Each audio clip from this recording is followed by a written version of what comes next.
प्रिय विद्यार्थियों, नमस्कार। हरियाणा विद्यालय शिक्षा विभाग द्वारा चलाए जा रहे ई विद्यालय कार्यक्रम के अंतर्गत आप सभी का इस कक्षा में स्वागत है, हार्दिक अभिनंदन है। आज हम पढ़ेंगे आरोह भाग 1 में संकलित शब्द चित्र मियां नसरुद्दीन। मियां नसरुद्दीन की लेखिका है कृष्णा सोबती। कृष्णा सोबती ने इस शब्द चित्र में मियां नसरुद्दीन के स्वभाव, रुचियों और उनके व्यक्तित्व का चित्रण किया है। मियां नसरुद्दीन खानदानी नान भाई हैं जो कि 56 किस्म की रोटियां बनाना जानते हैं। मियां नसरुद्दीन कहते हैं कि काम नसीहतों से नहीं आता बल्कि काम करने से आता है। काम करने के लिए हमें सीखना जरूरी है।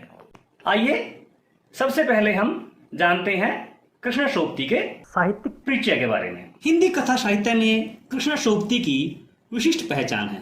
वे मानती हैं कि कम लिखना विशिष्ट लिखना है।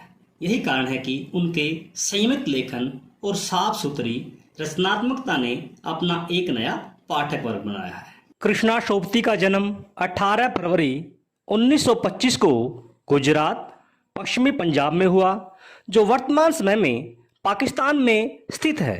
इनकी शिक्षा लाहौर, शिमला व दिल्ली में हुई।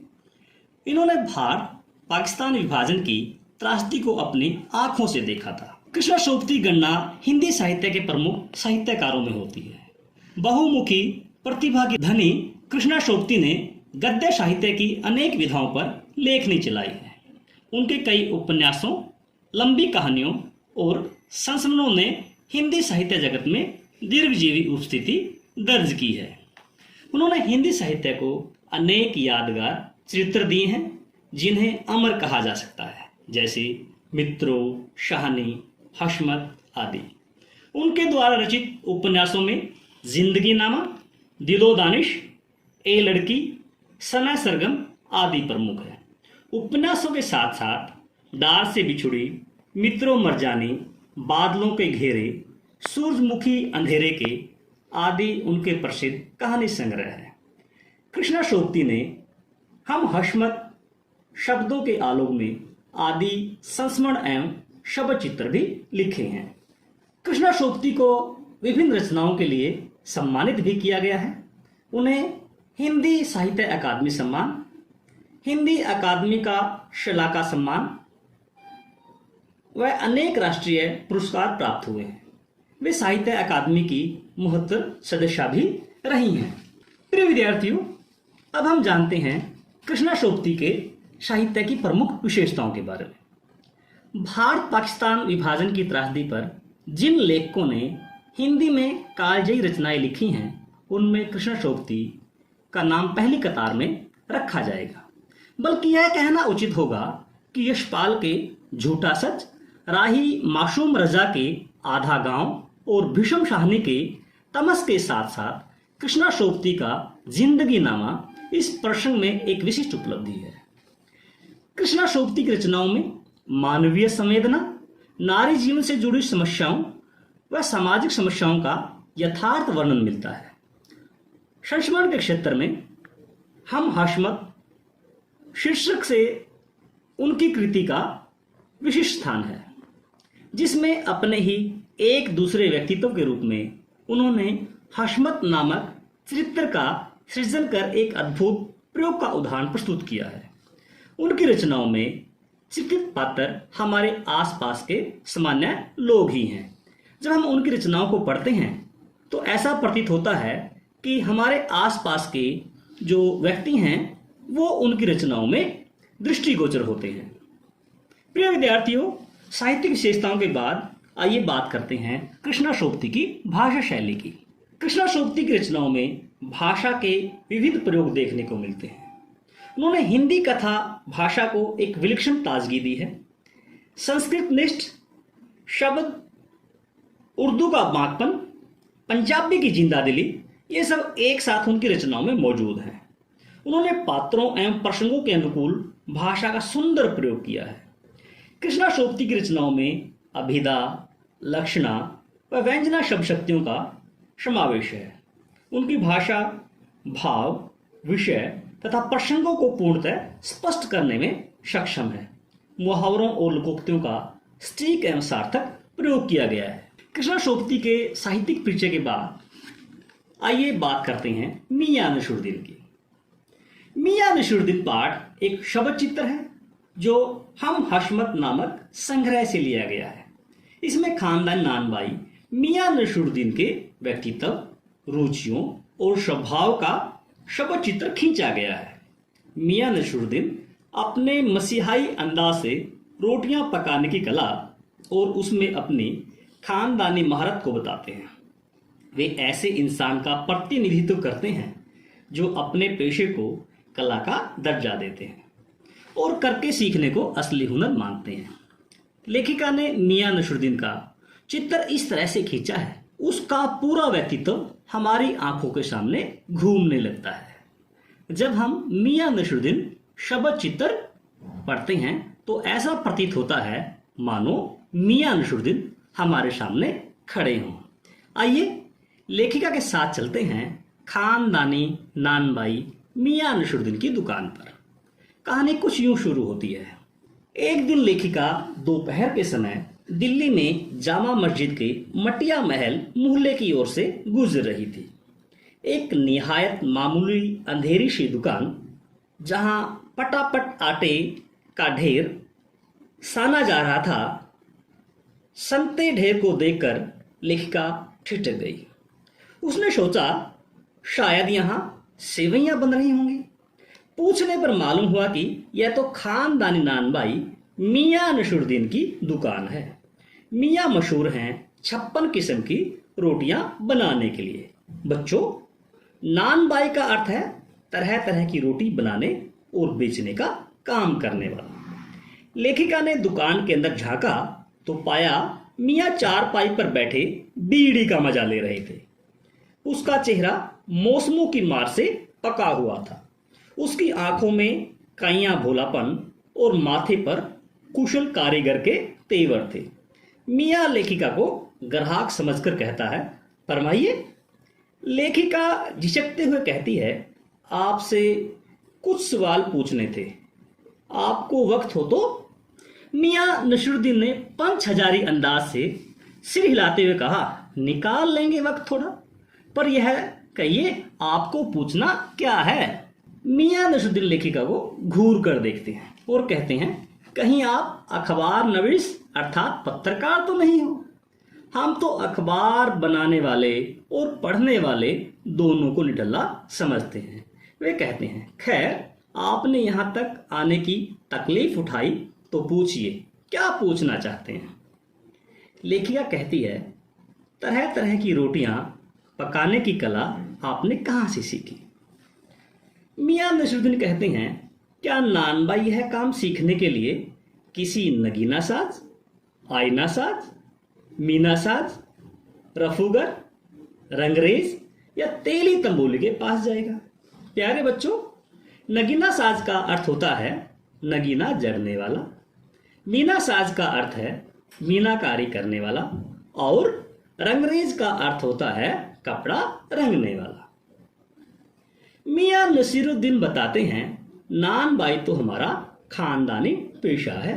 मैंने यह काम अपने पिता से सीखा। मेरे पिताजी ने यह काम अपने पिता से सीखा और उनकी मृत्यु के बाद मैंने यह दुकान संभाल ली। मियां बताते हैं कि उनके पिता मियां बरकत शाही नानबाई गड़ैया वाले के नाम से प्रसिद्ध थे और उनके पिता अर्थात मियां नसीरुद्दीन के दादा का नाम आला नानबाई मियां कल्लन था।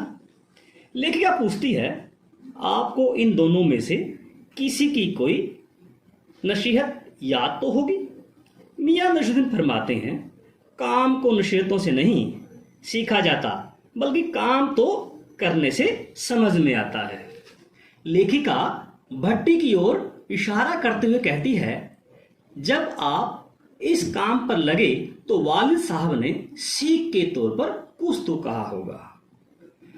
नसीरुद्दीन साहब ने जल्दी जल्दी 2-3 कश खींचकर कहा, जिस प्रकार बच्चा किसी उस्ताद अर्थात गुरु के पास पढ़ने के लिए जाता है, तब उस्ताद उसे अलिफ, बे, जिम सिखाता है। अलिफ, बे, जिम ये उर्दू की वर्णमाला है। जैसे हम हिंदी की वर्णमाला ओ, आ, ई आदि सीखते हैं, उसी प्रकार अलिफ, बे, जिम उर्दू में सिखाया जाता है। बच्चा उस्ताद के पीछे पीछे ये वर्ण दोहराता है। यदि बच्चा गलती करता है तो उस्ताद बच्चे के सिर पर थप्पड़ मार देता है। मियाँ बातचीत को बीच में ही छोड़कर मीर साहब नामक ग्राहक से बात करने लगते हैं। लेखिका दोबारा से पढ़ाई के बारे में पूछने लगती हैं। तो इस बार मियाँ नसरुद्दीन ने यूं सिर हिलाया मानो वो दार्शनिक सुकरात हों।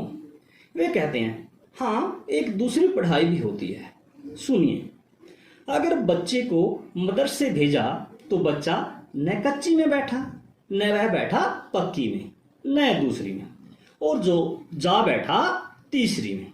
अरे, उन 3 जमातों का क्या हुआ? क्या हुआ उन 3 क्लासों का? मियाँ नसरुद्दीन ने लेखिका पर सवाल दागे।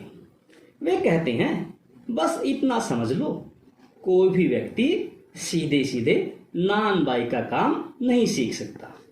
पहले उसे बर्तन धोना, भट्टी बनाना, आंच देना सीखना पड़ता है।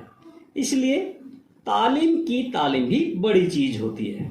यदि मैंने खोमचा अर्थात रेहड़ी ने लगाई होती तो क्या आज मैं इस दुकान पर बैठता?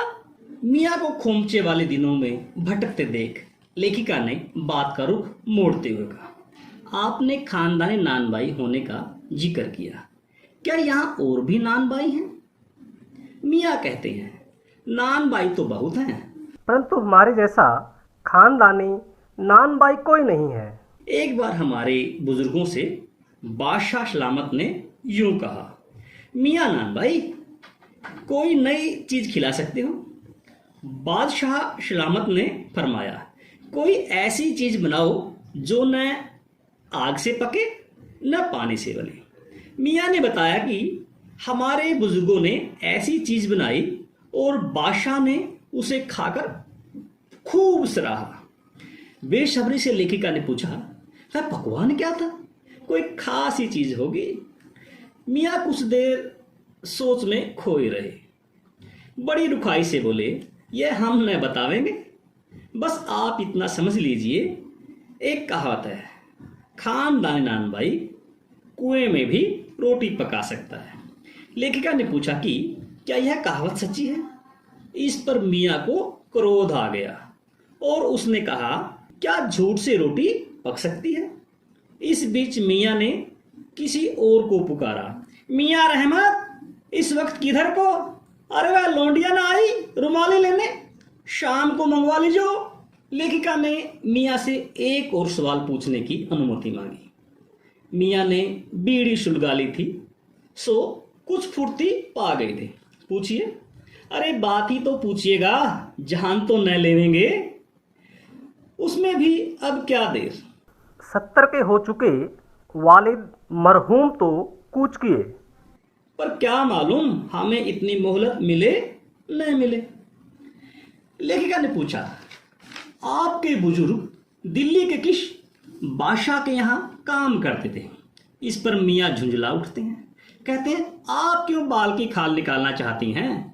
लेखिका ने कहा, यदि आप बादशाह का नाम बता देते तो वक्त से मिलाकर देख लेती। मियाँ ने खींच कर कहा, क्या आपको बादशाह के यहाँ चिट्ठी भेजनी है जो उनका सही सही नाम व पता जानना चाहती है? ऐसा लग रहा था मानो मियाँ अब लेखिका से छुटकारा पाना चाहते हैं। वे अपने कारीगर से बोले, अरे ओ बब्बन मियाँ, भट्टी सुलगा दे तो काम से निपटें। लेखिका उससे उसके बेटे बेटियों के बारे में पूछना चाहती थी, उसके परिवार के बारे में अधिक से अधिक जानकारी हासिल करना चाहती थी, परंतु मियाँ के तेवर देखकर चुप रह गई। लेखिका पूछती है कि क्या ये कारीगर आपकी शागिर्दी करते हैं? मियाँ कहते हैं कि ये शागिर्दी नहीं करते, मैं इन्हें गिनकर मजूरी देता हूँ, 2 रुपए मन आटे के लिए तथा 4 रुपए मन मैदे के लिए। मियाँ को अब इस विषय में कोई भी दिलचस्पी नहीं थी। वे लेखिका से किसी न किसी प्रकार से छुटकारा पाना चाहते थे। मियाँ ने बताया कि यहाँ बाकर खाने, शीरमाल, ताफ्तान, बेशनी, खमीरी, रुमाली, गाव, दीदा, गाजेबान, तुनकी आदि रोटियां बनाई जाती हैं। प्रिय विद्यार्थियों, बाकर खाने, शीरमाल, ताफ्तान आदि आदि ये सभी रोटियों के प्रकार हैं। मियाँ नसरुद्दीन कहते हैं, तुनकी रोटी पापड़ से भी महीन होती है। किसी दिन आपको यह तुनकी रोटी खिलाऊंगा। अचानक मियाँ की आंखों के सामने कुछ कौंध गया और बीते दिनों को याद करके बोले, वे दिन भी बीत गए और वे कदरदान भी चले गए जो पकाने और खाने की कदर जानते थे। अब तो लोग तंदूर से रोटी निकालते हैं, उसे गले से निगलते हैं और हजम कर लेते हैं। वे रोटी बनाने की कला के बारे में सोचते भी नहीं। प्रिय विद्यार्थियों, हमने मियाँ नसरुद्दीन पाठ के बारे में जानकारी हासिल की। आइए अब कुछ प्रश्नों के उत्तर समझ लेते हैं। पहला प्रश्न है, मियाँ नसरुद्दीन को नान बाइयों का मसीहा क्यों कहा गया है? प्यारे बच्चों, नान बाई का अर्थ होता है तरह तरह की रोटियां बनाने और बेचने का काम करने वाला। मियाँ नसरुद्दीन एक खानदानी और कुशल नान बाई है। जैसा कि हम जानते हैं, उसके पिता मियाँ बरकत शाही और उसके दादा मियाँ कलम भी प्रसिद्ध नान बाई थे। मियाँ नसरुद्दीन रोटी बनाने को एक कला मानते थे। वे चाहते थे कि लोग भी खाना पकाने की कला को महत्व दें। यद्यपि वहाँ अनेक नान बाइयों ने अपनी दुकानें खोल रखी थी, उसकी तरह कोई भी खानदानी नान बाई नहीं था। मियाँ 56 प्रकार की रोटियां बना सकते थे, इसलिए मियाँ नसरुद्दीन को नान बाइयों का मसीहा कहा गया है। अगला प्रश्न है, लेखिका मियाँ नसरुद्दीन के पास क्यों गई थी?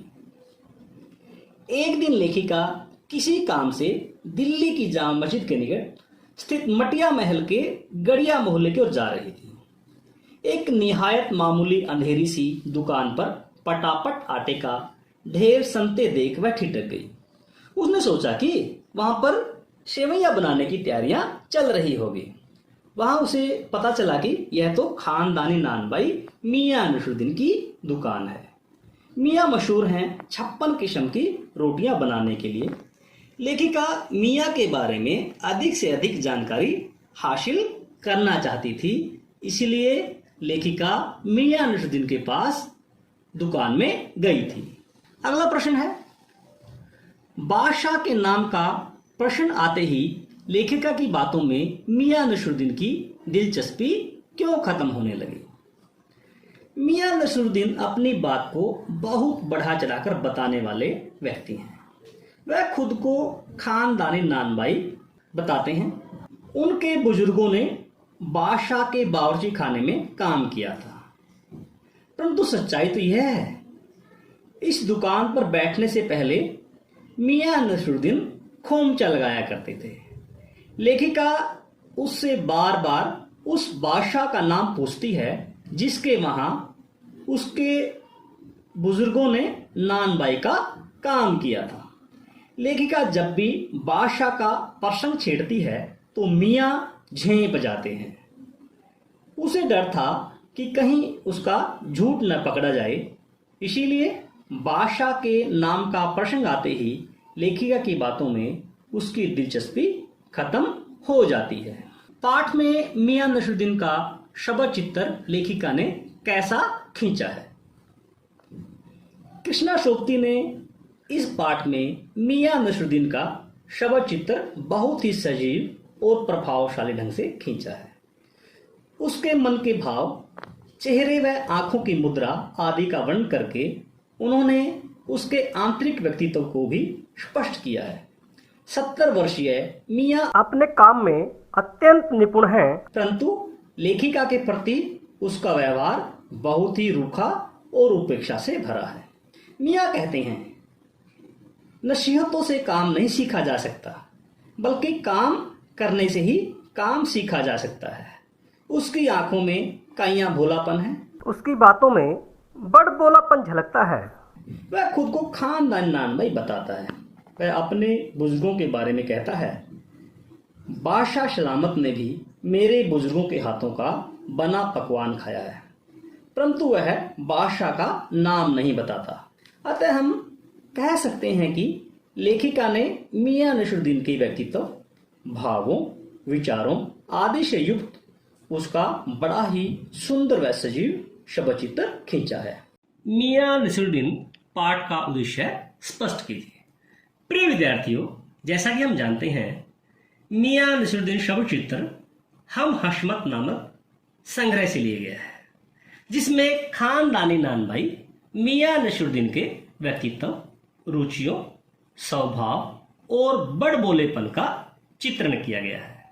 मियां नसरुद्दीन अपने मसीहाई अंदाज से रोटी पकाने की कला और उसमें अपने खानदानी महारत को बताते हैं। वे ऐसे इंसान का भी प्रतिनिधित्व करते हैं जो अपने पेशे को कला का दर्जा देते हैं और करके सीखने को असली हुनर मानते हैं। मियां नसरुद्दीन कहते हैं कि काम नसीहतों से नहीं आता, काम करके सीखने से आता है। वे अपने मसीही अंदाज में रोटी पकाने को कला मानते हैं। मियां नसरुद्दीन 56 किस्म की रोटियां बनाना जानते हैं। मियां नसरुद्दीन अपने खानदानी पेशे, पूर्वजों के हुनर आदि का बखान भी करते हैं। इस पाठ में लेखिका ने यह भी दर्शाया है कि आजकल लोग कला के प्रति उदासीन होते जा रहे हैं, जिसके कारण कलाकारों, पेशेवर कारीगरों आदि का जीवन दुखमय हो रहा है। अगला प्रश्न है, मियां नसरुद्दीन ने नानबाई का काम किससे और कैसे सीखा? प्रिय विद्यार्थियों, मियां नसरुद्दीन एक शब्द चित्र है जिसमें लेखिका ने एक नानबाई के व्यक्तित्व, रुचि और स्वभाव का सजीव चित्रण किया है। मियां नसरुद्दीन खुद को खानदानी नानबाई बताते हैं। उन्होंने यह काम अपने पिता मियां बरकत से सीखा था। वे बताते हैं कि हमारे वालिद साहिब मशहूर थे मियां बरकत शाही नानबाई गड़ैया वाले के नाम से, और उनके वालिद यानी कि हमारे दादा साहिब थे आला नानबाई मियां कलन। क्या नाम था? आला नानबाई मियां कलन। और मियां नसरुद्दीन के पिताजी का क्या नाम था? मियां बरकत। मियां नसरुद्दीन कहते हैं कि यह काम पिता या दादा की नसीहतों से नहीं सीखा, उन्होंने काम करके सीखा है। मियां नसरुद्दीन कहते हैं कि काम नसीहतों से नहीं आता, काम करके सीखने से आता है। करके सीखना ही असली हुनर है। सबसे पहले उन्होंने बर्तन धोना, भट्टी बनाना, आंच देना आदि काम सीखे। उसके बाद ही उन्होंने अनेक प्रकार की रोटियां बनाना सीखी। जैसा कि हम जानते हैं कि मियां नसरुद्दीन कहते हैं कि वे 56 प्रकार की रोटियां बना सकते हैं। काम सीखने के बाद मियां नसरुद्दीन ने सबसे पहले खोमचा लगाकर रोटियां बनाई और रोटियां बेची। उसके कुछ समय बाद उन्होंने नानबाई की दुकान खोल ली। अब वह यह काम कारीगरों से करवाते हैं। मियां नसरुद्दीन अपने पेशे को कला का दर्जा देते हैं। वो करके सीखने को ही असली हुनर मानते हैं। प्यारे बच्चों, आज हमने मियां नसरुद्दीन शब्द चित्र के बारे में पढ़ा। अब हम बात करते हैं आज के गृह कार्य की। प्रिय विद्यार्थियों, निम्नलिखित प्रश्नों के उत्तर आप अपनी अभ्यास पुस्तिका में लिखेंगे। पहला प्रश्न है, मियां नसरुद्दीन को नानबाइयों का मसीहा क्यों कहा गया है?